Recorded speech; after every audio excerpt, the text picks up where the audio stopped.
Full ലോണിൽ ഒരു car വന്നാലോ 2017 model 18 registration Ford Figo Aspire titanium വരുന്നത്. സെക്കൻഡ് ഓണർഷിപ്പ് നിൽക്കുന്നു. 40,000 കിലോമീറ്റർ ഓടിയ നല്ല ക്ലീൻ പീസ് വണ്ടിയാണുള്ളത്. ടയർ കണ്ടീഷൻ പറയുകയാണെങ്കിൽ ഏകദേശം 60-70% ടയർ വരുന്നുണ്ട്. കമ്പനി അലോയ് വരുന്നുണ്ട്. ഫോഗ് ലാമ്പ് വരുന്നുണ്ട്. മിറർ ഇൻഡിക്കേറ്റേഴ്സ് വരുന്നുണ്ട്. ഇതിപ്പോൾ നമ്മുടെ കയ്യിൽ നിന്ന് ഊരിപ്പോയതാണ്, നമ്മൾ എടുത്ത് വെക്കുന്നതായിരിക്കും. ഇലക്ട്രിക്കലി അഡ്ജസ്റ്റബിൾ മിറേഴ്സ് വരുന്നുണ്ട്. 4 ഡോർ പവർ വിൻഡോസ് വരുന്നുണ്ട്. കമ്പനി സിസ്റ്റം വരുന്നുണ്ട്. സ്റ്റിയറിംഗ് കൺട്രോൾസ് വരുന്നുണ്ട്. സീറ്റ് കവർ എല്ലാം ഓക്കെയാണ്, വേറെ കുഴപ്പങ്ങളും കാര്യങ്ങളൊന്നുമില്ല. ബാക്ക് സൈഡ് നോക്കുകയാണെങ്കിൽ ബാക്ക് സൈഡും ഓക്കെയാണ്, സീറ്റ് എല്ലാം ഓക്കെയാണ്. പിന്നെ ഡ്യുവൽ എയർ ബാഗ് വരുന്നുണ്ട്, ABS വരുന്നുണ്ട്. അതിനോട് കിടക്കാച്ച് വണ്ടിയാണ് വണ്ടി വരുന്നത്. അപ്പോൾ ഈ വണ്ടിയുടെ ആസ്കിംഗ് പ്രൈസ് വരുന്നത് 3,50,000 രൂപയാണ്.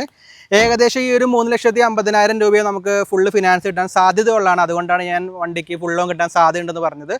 അപ്പോൾ ഈ വണ്ടിക്ക് വേറൊരു പ്രത്യേകത ഉണ്ട്. പെരുന്നാൾ ഓഫർ പ്രമാണിച്ച് ഈ വണ്ടി എടുത്തു കഴിഞ്ഞാൽ ഫുൾ ടാങ്ക് പെട്രോൾ കിട്ടുന്നതായിരിക്കും. അപ്പോൾ എത്രയും പെട്ടെന്ന് ഈ നമ്പറിൽ വിളിച്ചോളൂ, വാഹനം സ്വന്തമാക്കിക്കോളൂ.